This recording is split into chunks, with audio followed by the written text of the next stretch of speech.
বৃষ্টির দিনে খিচুড়ি না হলে কি চলে? খিচুড়ির সাথে যদি ইলিশ মাছ না থাকে, বেগুন ভাজি না থাকে, তাহলে তো জমবেই না। আর বিশেষ করে বৃষ্টির দিনে কিন্তু খিচুড়ি, ইলিশ মাছ ভাজি, বেগুন ভাজি, সাথে লেবু, আচার সব কিছু মিলিয়ে কিন্তু খাওয়ার মজাটাই আলাদা। হ্যালো এভরিওয়ান, আসসালামু আলাইকুম। আমি রাশেদা মামুন ব্লগ থেকে আর একটা নতুন ব্লগ ভিডিও নিয়ে আপনাদের মাঝে হাজির হলাম। অবশ্যই আমার আজকে ব্লগ ভিডিওটা আপনাদের অনেক অনেক অনেক ভালো লাগবে। অবশ্যই আমার ভিডিওটা যদি আপনাদের কাছে ভালো লাগে, অবশ্যই আমার চ্যানেলটা একটু সাবস্ক্রাইব করে পাশে থাকবেন। আজকে অনেক দিন ধরে আমার একমাত্র মেয়ে নাপছিন খিচুড়ি খাইতে চাইতেছে, ওর জন্য আজকে আমি খিচুড়ি রান্না করতেছি।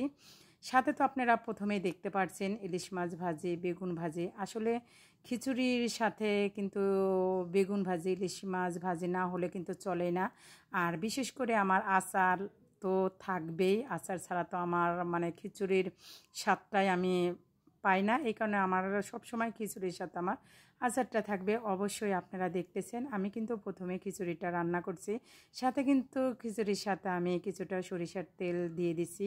আমি এই কাজটা কই থেকে শিখছি সেটাও আমি বলতেছি। আমার এক বাসার ভাড়াটিয়া এক ভাবি ছিল, তখন তার খিচুড়ি রান্না দেখছিলাম। তখন সে কি করলো, রান্নার প্রায় শেষের দিকে সে সামান্য কিছু পরিমাণ কালো জিরা, তারপর জিরা, একটা দারচিনি, একটা এলাচ, সরিষার তেল খিচুড়ির ভিতরে দিত। আসলে সেটা দিলে আসলে খিচুড়ির ফ্লেভারটা অন্যরকম হয়।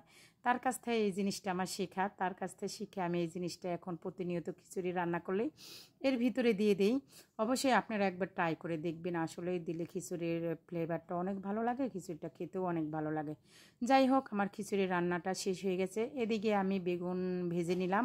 আমার ঘরে কিন্তু তখন বেগুন ছিল না। এদিকে নাপছিনের আব্বুকে বললাম, তাহলে তুমি বেগুন নিয়ে আসো। আসলে অলরেডি সে তেমন একটা অলস না, তাকে যখনই যা বলি না কেন সে মানে সাথে সাথে সেই কাজটা করার করার খুবই আগ্রহ করে, আবার সাথে সাথে কাজটা করে দেয়।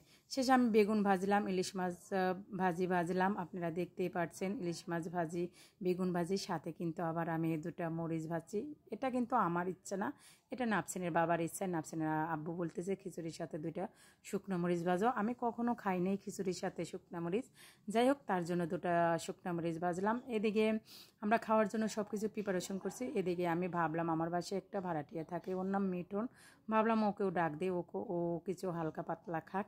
শেষে আমরা পরিবারের সবাই মিলে খাওয়ার প্রিপারেশন নিলাম। এদিকে নাপসিন বসে আছে, নাপসিনের আব্বু বসে আছে, এদিকে মিঠুনকেও ডাক দিলাম, মিঠুনও বসে আছে। এখন আমরা একসাথে সবাই খাবো। অবশ্যই আমার ব্লগ ভিডিওটা কেমন হলো অবশ্যই আপনারা কমেন্ট করে জানাবেন। আর এরকম বড় ব্লগ ভিডিও পেতে হলে সবসময় আমার পাশে থাকবেন। আল্লাহ হাফেজ।